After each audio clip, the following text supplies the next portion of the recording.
Welcome to this episode of the Greater Phoenix Chambers podcast, Let's Talk Business Phoenix, with me, your host, Todd Sanders, President and CEO of the Greater Phoenix Chamber. In each episode, we tackle important issues and subjects affecting our businesses, our community, and the state today. Through relevant, timely topics, this podcast serves as the business community's voice with the mission of championing business growth, identifying problems that restrict economic development, and conveying community leaders to move Phoenix forward. Let's Talk Business Phoenix was produced in partnership with Ideas Collide, an agency offering a full suite of custom marketing solutions for your brand's unique challenges. Make a connection at ideascollide.com. Well, welcome back to the podcast. We are honored to have Daniel Cervantes, who is the Senior Vice President of National Expansion for Skills for America's Future. Welcome.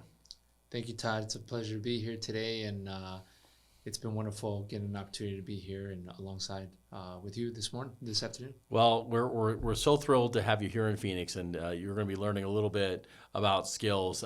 Based in Chicago, we got to go out and see you a few months ago, and for us Arizona people, we were freezing, and all the Chicago people were thrilled with the nice warm weather. But you know what I'd like you to do, maybe just to set the table, tell us a little bit about yourself, and perhaps something about Skills for America's Future. Yeah, absolutely. I think just broadly what I'll say about myself is, the work around economic mobility and, I'll tie it together with skills, definitely can relate to on a personal level. I'm one of 8 brothers and sisters.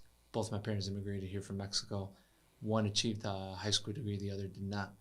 But the reason I start there is that, there's so many things in my life that have happened in terms of access that back then I didn't realize what potentially economically, trajectory could have been like purely based on the zip code. We didn't have access to certain things that can get you to that sort of next level and exposure. And so for me, fast forward to today, in my role as Senior Vice President, I came on board back in 2010 to really help our founding CEO to sort of build this organization out. That we knew there was something there, and been able to sort of spearhead our efforts, and really proud of the work that's been done to date. So what is Skills?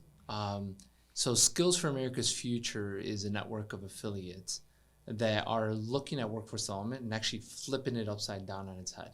What does that mean? And what that means is basically, instead of, there's a lot of great organizations that are deeply invested in the community, right? Grassroots, understand their people, wraparound services.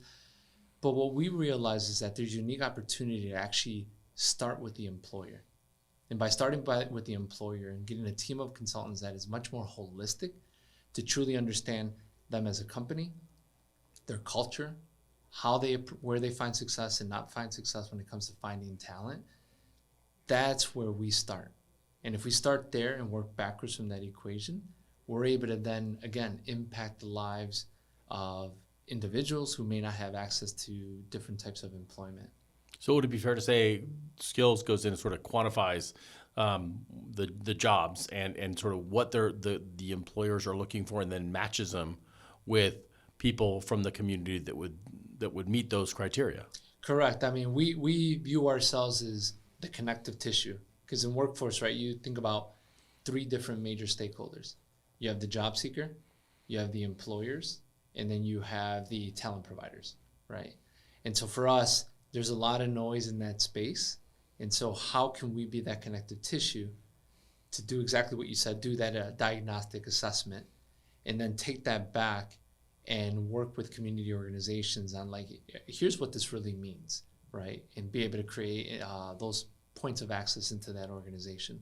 Okay, and we're going to delve more into that in a minute. Now, Obviously, we heard about you sort of professionally. Tell us something about yourself that we wouldn't find on your resume. And I know you've got a really interesting background. So, I think one thing that's not on my resume is at an early age, my parents would actually to teach us the fundamentals of money and how to be responsible.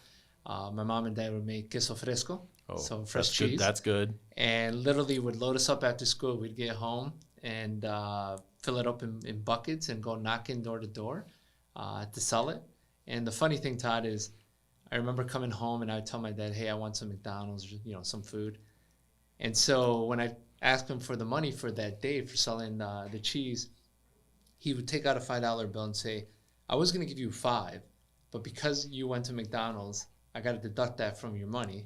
So here's $2 and whatever cents. So again, I was upset, but it taught me a lot. Well, yeah, at the time you didn't like that. Today you understand the genius of Dad's deduction. Exactly.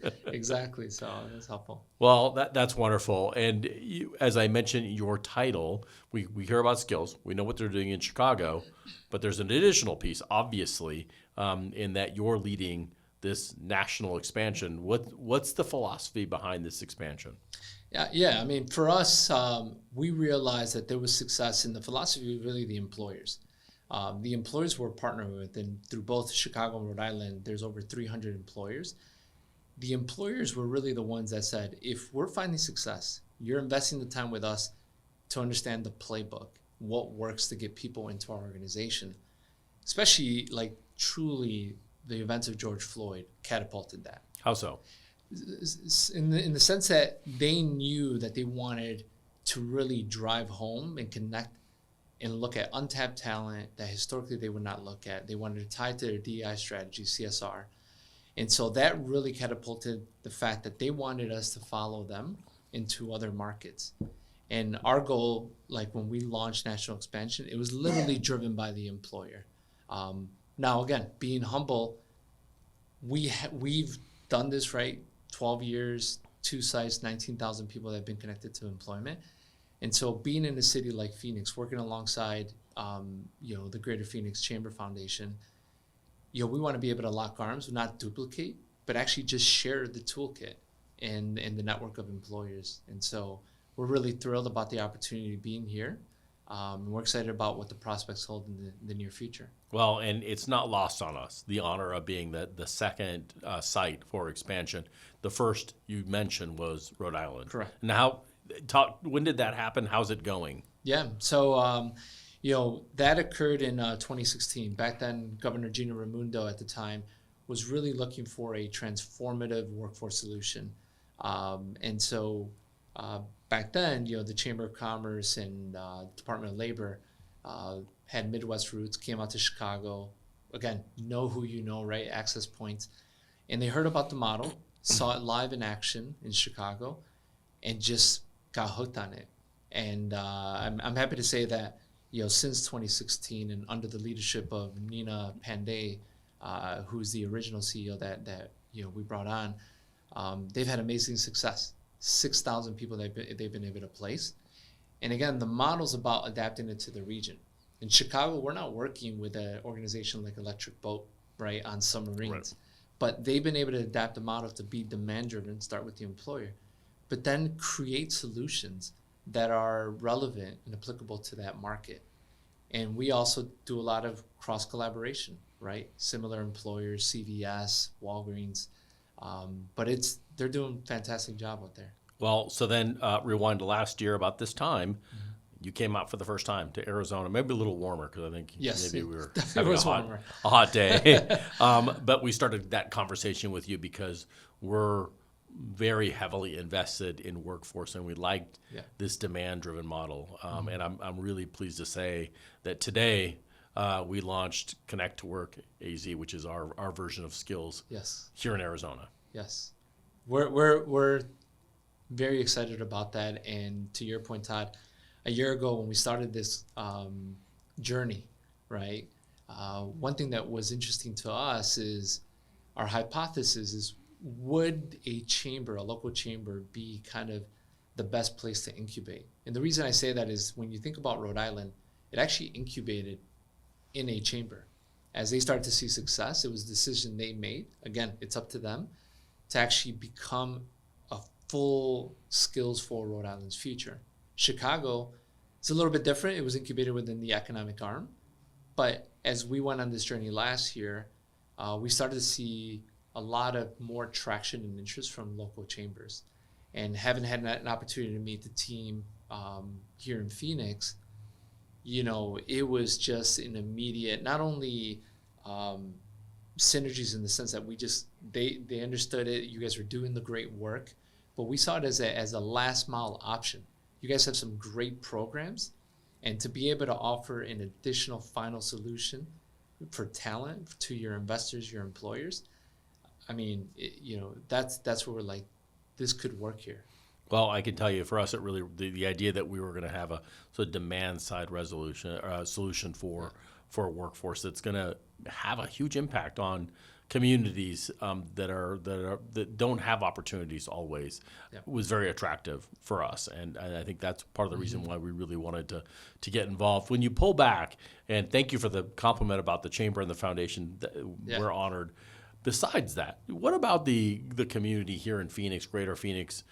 What excites you, or what opportunities do you see, and why did you think it was important to come here? Yeah, I mean, there's a number of different things that we look at a potential partner, right? When we're exploring like what cities would be ideal, where we think that we can be additive to the work that's already happening. I think first and foremost, it's the employers. We're talking to our employers where we're currently working in, and we're asking them, where are you investing? And there was no question about it, from your JP Morgans to Discover Financial Services, right, to the healthcare space.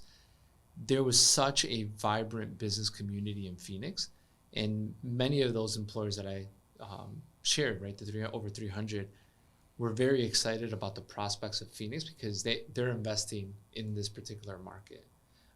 So that was very important and really one of the biggest drivers. But to the other aspects, I'd say, the community at large, we're looking for, and the reasons I wake up every day to do this is there an opportunity for there's historically disinvested communities, untapped talent, and I think Phoenix has pockets of that. But I also want to comment, Todd, that as much as we want to bring this model to Phoenix, I think we're probably just as excited about what your organization will bring into the broader network, right? The communities, the things that you guys are doing will be different in terms of how you adapt it. And I think to be able to pull that in and share that with Chicago and with Rhode Island and future sites is honestly what excites me, when we think about the prospects here. We certainly hope to add to the collective knowledge of this work. When we think about employers that are sort of work best within this ecosystem, what kind of employers are those? Yeah, I mean, where we have found the most success is, the larger employers, the Fortune 500 companies, where, I mean, there's opportunity to hire in the hundreds, if not thousands.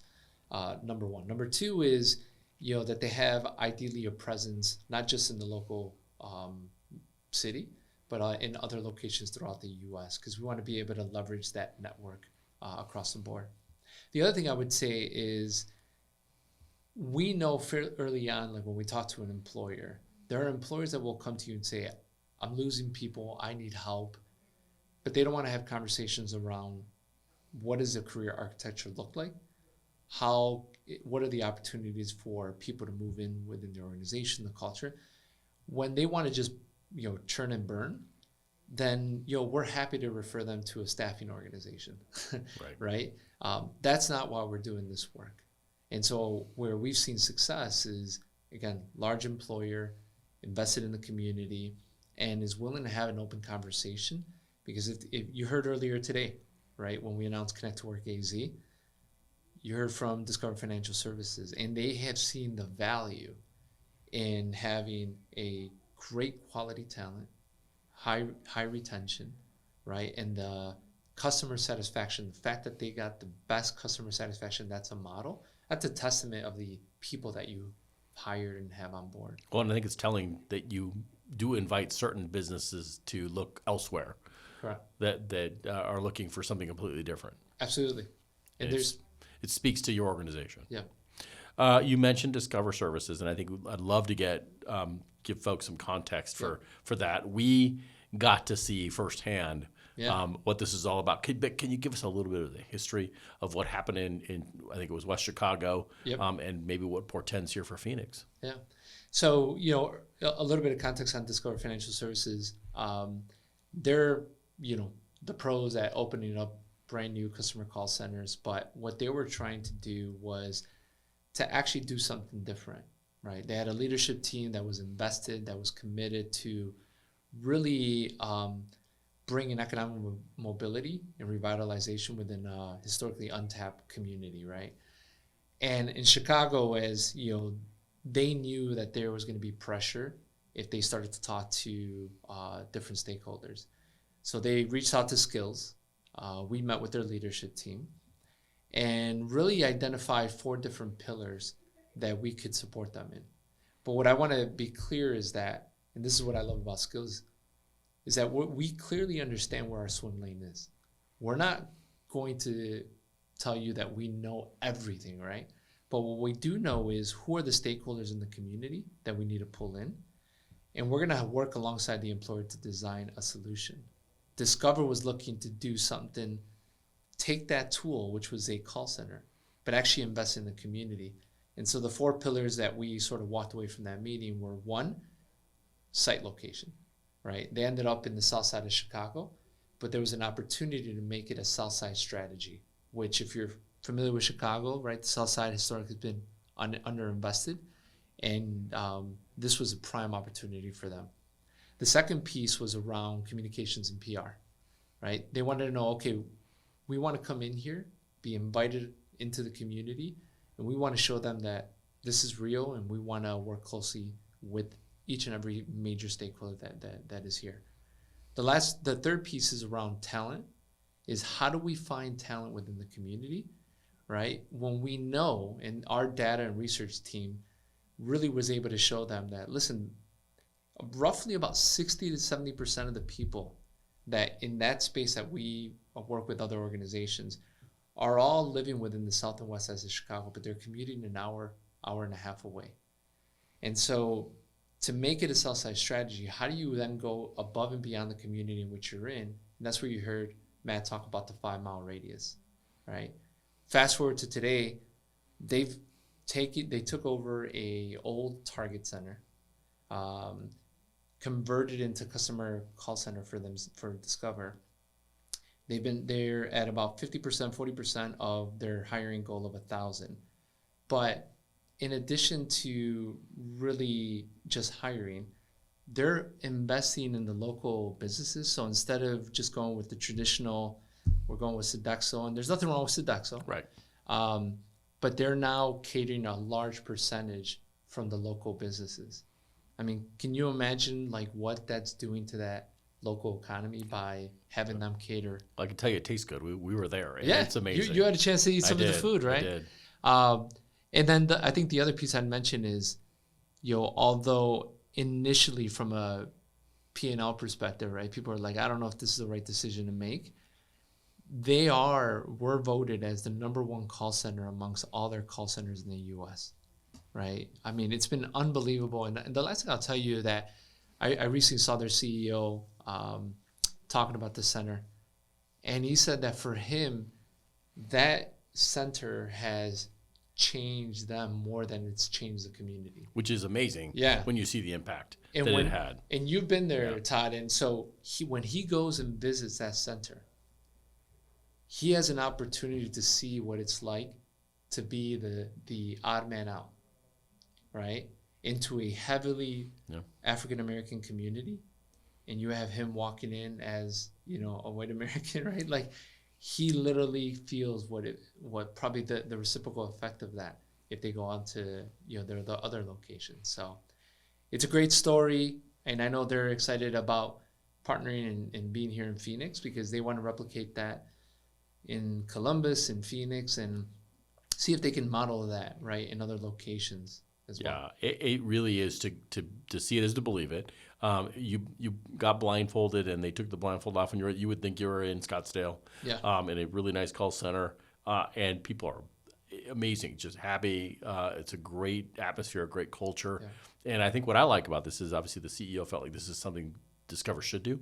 Right. Turns out it was really good for the bottom line. Absolutely. Which is just amazing. And as we heard just recently, they're looking to come here. They obviously have a presence here, Discover does, but they're going to be putting a call center in here, and they're looking at some places here around town, and we're just thrilled with that. Yeah, and I mean, I think one comment he made earlier that I was thrilled to hear as well is when there's a level of like, this is a proven solution, right? We work with Skills as a partner, and they work with other organizations as well. But to know that they can come into a market and now, there's a partnership through Connect to Work AZ, I mean, there's that immediate connection, right? Because we'll be able to take that playbook and share it with you, and then put it into action and be able to support them as well. And we're excited to do that here in our program. So you've obviously we hit the play button today. Yeah. So we're ramping up, but you've been doing this for a while. Can you give us some examples of job seekers you placed and maybe some memorable folks that you've talked to or that you've helped and the impact that's had on their lives? Yeah, I mean, been very blessed and fortunate, right, to not only at the moment lead national expansion, but I used to at one point oversee our Chicago operations, and the stories are truly what like move you, right? And I'll share a couple things that recently come to mind. Number one is when Walmart closed down certain centers in Chicago.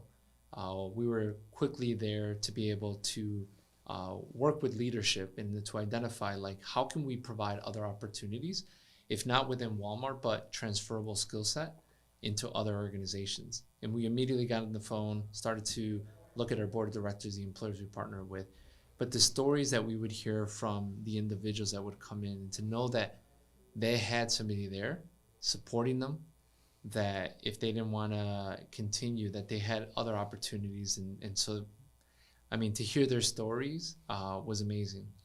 Another example I'll give you is, and really proud to have met Jackie years ago. Jackie Pineda, her story reminds me a lot of me, actually, immigrant parents, first generation. And she just, grew up thinking like, I don't know if I can necessarily be at the corporate levels when she started her first job at Ulta Beauty. And we worked with her to, obviously find her that first entry level role. But quickly through access, again, it's all about access, right? We started to identify and work with her in terms of all the different opportunities within Ulta Beauty. But then we actually invited her to speak at our annual event. And I'm really looking forward to maybe you coming out and seeing that event of over 700 different leaders coming together. But back then, the CEO was at this event, Mary Dillon, right? She's now with Foot Locker. But she spoke, and because of the skills connection, right, she now has had corporate opportunities. They pull her in from a coaching perspective. She's moved up the ranks, managing stores. Like, it's unbelievable to see her trajectory. Yeah. But a lot of it is that combination, right? The employer's invested, you're invested in them, you have access directly to the C-suite, and you're sharing like the impact of these individuals that are really excited to be there. The other piece, the last example I'll give you is, since it was mentioned today, Rush University Medical Center. They were working on an anchor mission strategy. They knew they were on the west side of Chicago, another historically disinvested community, but they wanted to have a bigger impact in that area. And I had an opportunity to meet many individuals who were working who lived within the community, but wanted access into that employer, but they saw it as a behemoth. There's no way I can get into that organization. But through the work and the pathways that we designed alongside other community organizations and Rush as a hospital, I mean, you now have people from that very same neighborhood going in, getting licensed in different fields, and really moving up within the organization. And again, these are all stories as to like what it means for them, because it's a job that impacts their ability for their family. They now have money to spend within their community, and so it's a bigger effect that it has. Well, and it's nice to see sort of the intentionality of this, but then there's the human aspect that you can't write. There's no data for this, but when you start to see people really impacted in the community, and it's generationally, it really starts to make a difference. Correct. And the analogy that I like with this is really that what we're doing is we're setting the table for everyone, and then we're inviting them to join us. We're moving a little bit and saying, all right, why don't you join us at the table and give people an opportunity to partake in what the community has to offer. More jobs than people here in Phoenix, so why not invite everybody to the table? Yep. And that's what it boils down to, right? Is getting at least an invitation to sit at the table and having that access, and I think it benefits us all, right? Especially in the communities in which we live. So I'd like to focus real quick on the expansion, which you're leading. Congratulations. Thank you. The fact that now you're going to have Rhode Island, you're going to have Phoenix, other cities and communities are going to be feeding into that. Talk to us about what that looks like and what we might expect as we go through this in the next few years. Yeah. I mean, first and foremost, I feel very fortunate to be in the position that I'm at to spearhead our national expansion effort. And quite honestly, I give all the credit to the leadership of the teams that are my colleagues, but also those that are leadership at the individual, like truly connected in the community.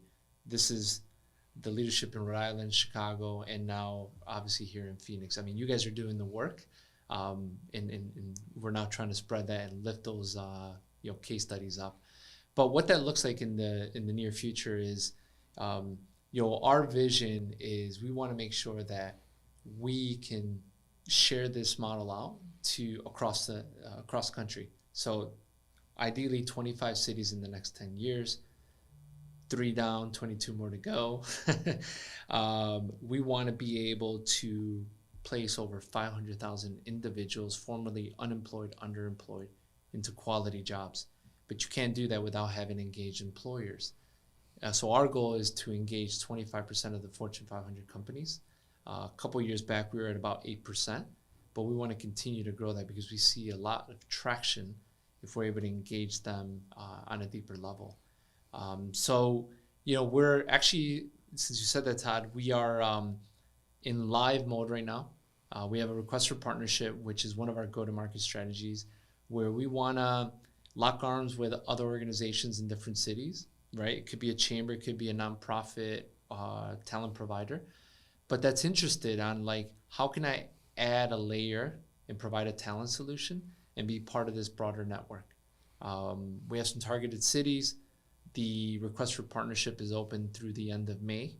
So if people are interested, they can visit skillsforamerica.org and learn more about it and apply and just have a conversation. Sure. So we're excited about that. And I think, through our collective efforts, we have some opportunities coming up where we want to, again, share more about the model with the U.S. Chamber and other organizations where, we can lend the voice and people can hear, like, this is something that, you should explore. Well, and I think for those that are interested, for us, it's not like we had a phone call and it was set on autopilot. Yeah. We've been out 2 or 3 times, maybe 4. You all have been here. There is a really significant training component to this to make sure that we know what we're doing, and that we're going to be able to connect the employers to the employees and do it in a way that's meaningful, and that's gonna create this generational change. Sure. So I am looking forward to that, and I'm looking forward to what these other communities are going to start to bring into our ecosystem. Absolutely, and as we went through that process, you saw, Todd, like, one of the things I've learned with, Rhode Island and even the experience that we went through last year, right, where we had different cities express interest, there's something about listening and getting employer validation, but to have you live and see it for yourself in person is just, it's different, right? I mean, you said it when you were out there a couple months ago. It's one thing to hear Matt, right, from Discover talk about it, but to actually be there, visually see it for yourself. From the minute you walked in, the security guard, the way you were greeted, right? I mean, it's just very different in terms of witnessing it for yourself. We're excited because we're excited about the prospects of potentially, like, even pulling you guys into Rhode Island so that you can see how on the East Coast the model is being sort of molded to fit what their needs are. And also getting a chance to hear from the local chamber out there, right, and meet and see why they brought it to their market. Not from my words, but from their words. Well, it's incredible to have Chicago, Rhode Island, have our backs here in Arizona as we build this out. So we're really thrilled. I want to thank you for your leadership and your friendship. You all, I mean, you're essentially built this over 10 years and essentially are giving it away, and letting other people benefit and other communities benefit. And it can't be overstated how important this is for not just Arizona, but for the country. Absolutely. I mean, we definitely think it's a moral imperative, right? If you can help out an employer, if you have a proven model that you've seen work, I mean, you don't get to 19,000 people, right, out of luck, then we need to share it out there, right? And spread it throughout our country. And we're excited about, again, we're going to learn a lot, obviously, with in partnership with Phoenix. And we're excited about what you're going to bring to the broader network. I appreciate the opportunity, Todd. It's been amazing journey this last year, working alongside you. Very humbled by you opening up the doors and into your city here. And we're excited what's to come, and we're going to take you along on that journey with us. Well, thank you. And for those employers out there, we're launching with 2 industries. We're launching with financial services and healthcare. We still have the door open. There are a number of them in. If you'd like to, please get a hold of us at the Phoenix Chamber. We'd love to talk to you. Before we let you go, we're going to do a quick lightning round. Oh, man. Get to know you a little bit better. These are easy, I promise. And it sounds like I already heard what your first job was, but job, I think I know it. Well, first job was selling, queso fresco. Yes. But, first, as they say, W-2 job was McDonald's. Okay, and what did you learn from both of those jobs? I would say, how to manage money, how to be responsible with, I knew I had to be there on time. And then I also I learned that although I may have had a certain kind of day, whoever was coming in as a customer, who knows? Maybe they had a bad day. Maybe they scrunch up enough money to buy that burger. And bottom line is, I wanted to deliver a good experience. And Absolutely. So I think I've taken that as I moved into other careers. Well, you have something in common with our governor, Governor Hupp. Her first job was Burger King, so that fast food experience. So we know that you're an amazing job right now. We obviously know. What's the dream job, though? If you could have any job out there, do anything you wanted to do, what would it be? I'm going to go back to my childhood. I always wanted to be an astronaut, and I think if there was an opportunity to do that, I'd that's always been something that I dreamed of as a kid, but very different from what I'm doing today. Okay, I like that. And then the final question: the Cubs call you up, like, "Hey, we need you. We need you. We got your jersey ready. What's your walk-on music? What's your walk-on song?" Eye of the Tiger. Eye of the Tiger. Come Okay, on now. Look at that right away. There's no ambiguity. That's perfect. Thank you. Thank you for joining us. Thank you on that bombshell. We will end the podcast, and hopefully, maybe in a year, once we've kind of got our legs, we'd love to have you back. Excellent. We'd love that. Thank you so much. Thank you.